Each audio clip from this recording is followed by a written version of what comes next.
आज आपण घोळ फ्राय करणार आहोत।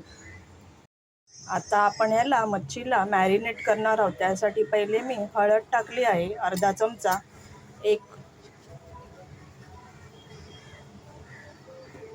1.5 चमचा लाल तिखट मसाला आणि चवीपुरतं मीठ।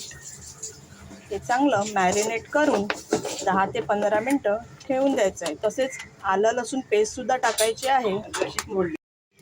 तसेच आलं लसणाची पेस्ट टाकून त्याला मॅरिनेट करून 15-20 मिनिटं ठेवणार आहोत। चांगलं मॅरिनेट करून घ्यायचं आहे मच्छीला, म्हणजे मच्छीचा जो एक वैशिष्ट्यपणा असतो तो निघून जातो। तुम्ही बघू शकता मॅरिनेट करून झाल्यावर किती सुंदर कलर असा दिसतो आहे। आता मी हे फ्राय करून घेणार आहे। घोळला रवा लावून मी ते शॅलो फ्राय करून घेणार आहे। अशा प्रकारे आपला घोळ फ्राय रेडी आहे। आवडला असल्यास लाईक, शेअर, सबस्क्राईब करा।